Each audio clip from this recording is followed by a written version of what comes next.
Scaling your e-commerce brand with Google Ads can literally be one of the most exciting things that you do. However, do it incorrectly and you can end up in a big pile of Now, I have first-hand experience with this because I've scaled my e-commerce brand with Google Ads as well as client e-commerce brands under my agency, Euro Marketing, several times, and not every single time has been a widespread success, unfortunately. But that's just the name of the game. Sometimes it works great, sometimes it just doesn't work. And there's a lot of different reasons as to why e-commerce brand or certain products that you might be selling might not be able to be fully scaled. But referring back to me having personal experience with this, right now on my screen is my own e-commerce brand, which I've been running with Google Ads since about late 2019. And right here, as you can see, first quarter of 2020 was the real quarter where I found a lot of success with Google Ads. As you can see, I spent around $21,000 during that first quarter to get back about a 9x ROAS. And during that time period, because I wasn't too familiar with Google or just how everything worked like I am right now, I just kind of went crazy with the scaling portion because, again, I was more of a Facebook ads dude. I just wanted to scale very fast, very quickly, and enjoy a lot of profits. I mean, what could go wrong, right? Just having a 9x ROAS at 21,000 ad spend is really a good thing. So might as well just dump as much money as possible into that. And of course, that didn't really go as planned because I literally doubled my overall ad cost from first quarter to second quarter. But as you can see, this is exactly what happened to the ROAS. It kind of went down, and the next quarter I thought maybe that I wasn't scaling really right, so I just kind of lowered the level of scale that I was achieving, but still the ROAS ended up going a bit down. So this was kind of a trend I continuously saw with my own Google Ads account during the period of 2020 when things were a little bit crazy. And of course, that period was very easy to make money online. I made a lot of money, don't get me wrong, but I learned a thing or two when it comes to really how scaling affects your ROAS with Google Ads. And you might be surprised if you watch until the end of this video that the answer isn't technically what you were thinking it was before. But let's kind of revert a bit to see exactly where you might be in a situation like this, where you're already in the scaling phase for your e-commerce brand. You might have found a lot of success with Facebook, TikTok, Pinterest, or you might have just found a lot of success with Google, and now you're in a spot where you're ready with the money in your pocket just to throw it up in the air for Google Ads to catch. That is a very exciting situation to be in. I know because I've been there multiple times. I still run e-commerce brands to this day where I do want to scale further. But this also means that come the scaling phase, you are often thinking about different strategies to invest more money into ads. This could be maybe starting more campaigns. This could be maybe switching from standard shopping because it's not really giving you the results that you want to now fully automated bidding via smart shopping or a performance max campaign.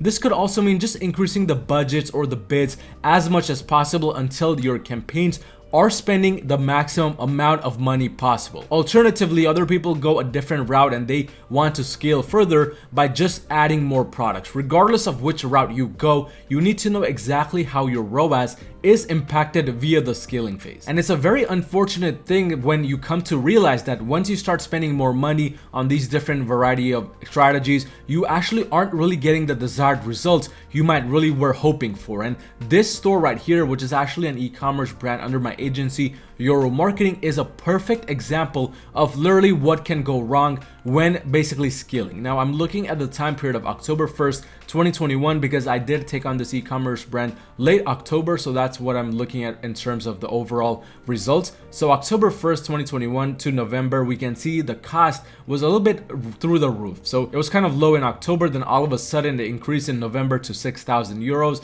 but the ROAS was also starting to increase, and that's because I was implementing a lot of my strategies, which I often implement on my own e-commerce brands as well as client e-commerce brands, which if you're doing $30,000 or more in sales and you need some help scaling your e-commerce brand, taking it to the next level, go onto my website at euromarketing.com and book a free call with me to see how we can possibly work together to make that happen, just like it happened with this e-commerce brand. But things were looking good during this time period. The results were coming back. The ROAS was very steady compared to what it was before. And trust me, if we just look at the all campaign status, before before we actually came in, the ROAS was absolutely horrible and it was spending a lot of money. As you can see, before I actually came in, the ROAS was around 0.74, 0.44, etc. So this red line is the ROAS line. Things started to go up and up over time. We were doing very well in December as well as January, and the ROAS was very profitable. 2x and even a 1.6x is actually break even for this brand. So a 3x was double break even, very profitable. But as you can see here, the blue line starts to go up steadily,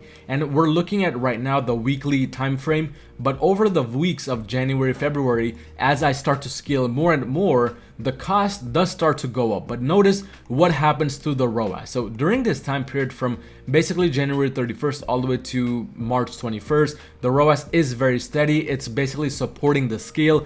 Things are looking good and we are slowly and steadily scaling up. But notice, as soon as I reach this level of about 3,500 euros a week in ad spend, the ROAS sort of starts to dip, and the ROAS doesn't really go back up to the levels it was at before, because then after the scale continues, the ROAS continues to go down and down and down, and here the ROAS does kind of basically go back up. But notice what happened to the blue line. It basically went down, and that means I had to start descaling for the ROAS to achieve the same level of profitability it was once at previously. Now, this might seem a little bit too confusing. It might seem a very broad view, but let's hone in a little bit to see exactly what was happening during this time period. And in order to understand what was happening during this time period just a little bit better, you need to understand what scaling essentially is. A lot of e-commerce store owners believe that scaling is this linear line, as you see on my screen, where things, once you just start pumping in the budget, it's a straight line up. There is no way that you're gonna go down, because obviously, if you're getting results to begin with, as you pump more and more budget, you're gonna continue getting results, right? That's just a normal thinking and ideology of a normal e-commerce store owner in the scaling phase, and I don't blame them. It's just that adrenaline kicking in when you see a lot of sales coming in, when you see that profit just rolling into your bank account. But unfortunately, scaling is not really linear. I like to think of scaling as more of roller coaster ride instead of really any sort of dimension to it. It's not linear, it's not that bell-shaped curve or any of that. It's just a roller coaster ride. On some moments, you're gonna be going straight up. On some moments, you might be going a little bit down. And on some moments, you might be just going side to side, just kind of being stagnant. And it's sort of all over the place, just like a normal roller coaster. I know that's not really what a lot of e-commerce owners like to hear, because they like to believe everything is beautiful and flowery and heavenly and filled with a bunch of flowers. Unfortunately, that is not real business. That is not real life. So when it comes to scaling, you are gonna face situations where it's just gonna be all over the place, regardless of what advertising platform you use, whether it's Facebook, Google, Pinterest, TikTok, etc. It involves the sacrifice of something. When you scale up, and in this case, as I showed you, when I was scaling up, there was a short time frame when the scale was getting supported by the ROAS. However, after a certain time period, when that little switch was checked, meaning Google reached a certain level of threshold where after you wanted to increase the budgets more, it just started showing your ads and your campaigns to a certain level of audience, which might not necessarily be the most optimized for conversions. And that is exactly how scaling works. So kind of basically recap what I mean here. When you start to scale, just think of it like you going from a budget of, let's say, $50 to $70 to $100. What happens when you increase that budget from $50 to $70 to $100?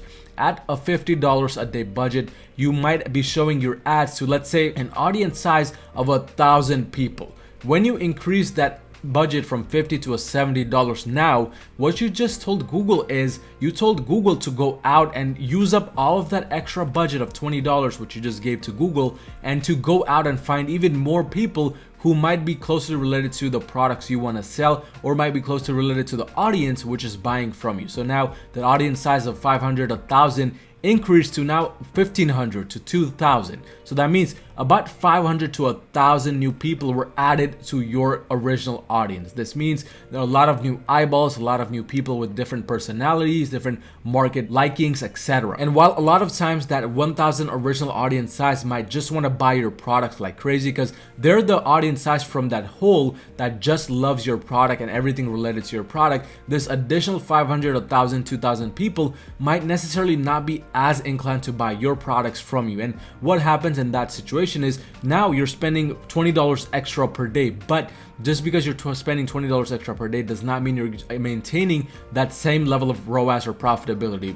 Before, you might be getting a ROAS of 5x, but now because these new people, these new heads were added to that original audience size, the ROAS might slightly dip from 5x to maybe a 4.6x or a 4.5x, because again, out of these 500 or 1,000 people that were added, maybe about only 20 people want to actually buy from you, or maybe about only 50 people want to buy from you. So you see, as you start to do this more and more often, you go from 50 to 70 to 100 to 500 to 1,000, the audience size just increases, and Google is a business of its own. It does not really care about your profits at the end of the day. Of course, it's going to optimize for your conversion event, which you're trying to basically optimize for. So if you say, hey Google, get conversions, that's what it's going to do at the end of the day. But it's not going to really sacrifice its own profit, meaning it's still going to want to get as much money from you as possible. And that's basically how scaling works. When you start to increase that budget, you end up sacrificing that ROAS and that profitability. You might not necessarily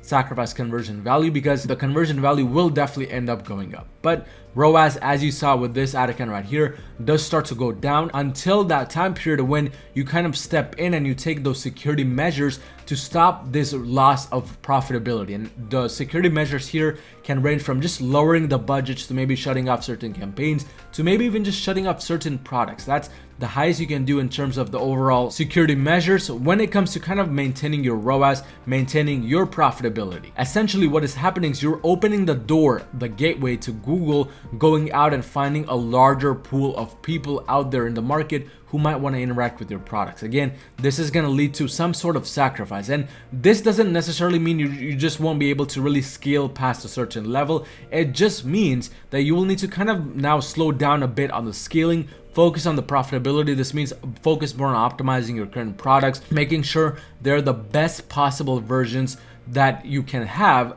compared to your competitors in order to further scale with that given niche and that given audience. So essentially what I always do whenever I face the situation where I'm scaling and scaling and scaling and my ROAS starts to drop is to just now stop scaling, possibly lower the budgets, maybe lower the bids, but fully for the next 7, 14, 20 days, focus on just killing bad products, focus on optimizing my actual product pages for those products, because now I want to focus on improving my conversion rates. And I've made a whole bunch of videos on how to do this, on how to optimize your feed, which is something I do as well during this time period, because literally if you try to increase budgets, bids any further, you're going to end up in a bigger loss. So you don't want to do that during the time period when the ROAS starts to dip. You just would rather focus on optimizing the feed, products, etc. But once you do get to that level of optimization with the landing pages, with the product feed, etc., that is when now you can go back to scaling like normal, because if you do these things right, you should start to see a little bit of profitability come back into the game and a little bit of profitability increase overall. Just like I'm seeing with this brand right here, which we are looking at currently. So if we look at just the last 7 days and we compare it to the previous time period, you can see exactly what I'm talking about. So this account right here was in a very similar situation where we had to kind of lower down on the scaling, because at this point of time, the scaling was just leading to an overall loss in terms of the profitability. But if we go ahead and look at the overall ROAS, if we look at the overall things that are happening with the account, we can see that now the ROAS is only minus 13%, because earlier during the previous period it was down a much larger amount, but in the last 14 days it had started to go back up, and in the last 7 days, as we are now starting to kind of take some measures, it is starting to go down less and less. But this number is not fully accurate right now because the attribution period is much greater than the last 7 days, meaning there's still a larger amount of time which it needs in order to properly allocate all of the right amount of sales to this account. But overall, if we take a look at Google Analytics for this is above break even again, and it is in the profitability period right now. But again, it's just gonna be like this for the next few days to the next week, and we are not gonna be scaling this account any further until the ROAS starts to get back up to the levels it was once at previously. Because once it gets back to those levels that it was at, which is this level right here, 2.6, 2.8, etc., that is when we will now go back in and start the scaling phase again. But again, you are going to end up sacrificing some things as you scale. You just want to be prepared for it. But just keep in mind that this change is very temporary. It is not a long-term change.